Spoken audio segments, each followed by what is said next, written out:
BJP विधायक रामकुमार गौतम ने कहा कि जब बीजेपी ज्वाइन की उसी दिन घोषणा की कि 50 सीटें बीजेपी की आएंगी। एक तरफ मुकाबला बीजेपी और दूसरी तरफ मुकाबला हुड्डा का है।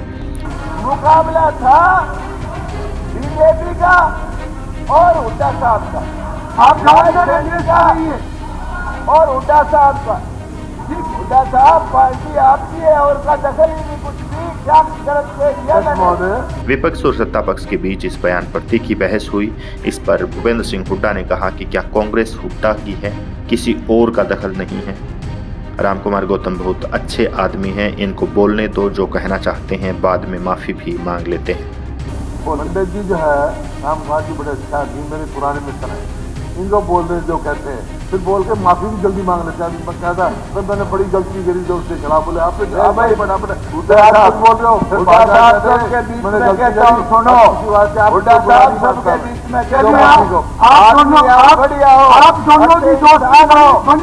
जो आपने सरकार चलाई है वो बिल्कुल गलत थी, मैं उसका हामी नहीं हूँ बिल्कुल। गौतम ने कहा हुड्डा निजी तौर पर अच्छे आदमी हैं लेकिन गलत आदमियों से घिरे हुए हैं। मुकाबला सिर्फ बीजेपी और हुड्डा पार्टी का था। 10 साल का हुड्डा का कार्यकाल और 10 साल का बीजेपी का कार्यकाल। हम हर गांव में जाकर पूछते थे कि कितने आदमियों की नौकरी लगी। अब कहते थे हुड्डा के कार्यकाल में एक भी नौकरी नहीं मिली।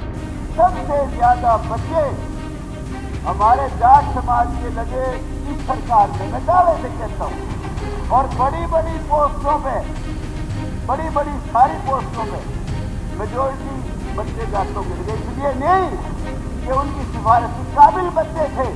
भूपेंद्र हुड्डा और कांग्रेस को ईवीएम का दुख नहीं होना चाहिए। हुड्डा साहब ईवीएम का दुखड़ा न रो। कांग्रेस की अगर 37 सीटें आई है तो सिर्फ सट्टेबाजों की वजह से आई है। सदन में गौतम के बयान पर तीखी बहस हुई। उन्होंने कहा बिना खून का कतरा बहाए धारा 370 हटा दी, राम मंदिर बना दिया। यह काम पीएम मोदी ने दिया। भले ही भूपेंद्र सिंह हुड्डा दूसरी पार्टी बना ले लेकिन कांग्रेस कभी सत्ता में नहीं आएगी। 370 धारा को था,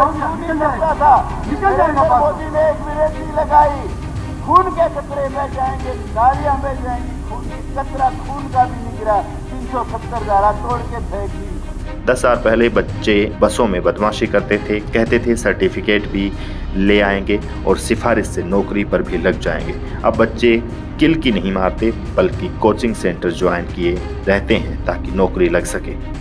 बच्चे किल की मारते फिरा करते, बसों में बदमाशी करते थे और लोग पूछते थे भाई तू पढ़ भी लिया करे, तुमने केस का है सर्टिफिकेट भी ले आओगे, और सिफारिश अपनी नाम लेते थे हमारे भाई का या किसी का, यूं कहते उस पर लगा लूंगा छोरा तो, और नहीं तो गठड़ी बांध रखी बहुत बड़ी, वह लगा दूंगा सारी।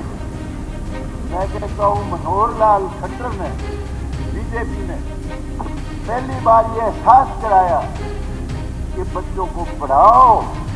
जो बच्चे गिलकी मारते फिरा करते कोचिंग सेंटर ज्वाइन करके और काबिलियत के आधार पे नौकरी की 10 साल। जिस दिन नायब सैनी को सीएम बनाया उसी दिन कहा था कि यह ट्रम्प कार्ड है, यह जरूर जीतेगा। सही समय पर सही फैसला बीजेपी ने लिया है। जिस दिन नायब सैनी को बनाया था चीफ मिनिस्टर, उसी दिन मैंने कहा था ये ट्रम्प का पत्ता है, जीत का पत्ता है, 100% बीजेपी जीतेगी।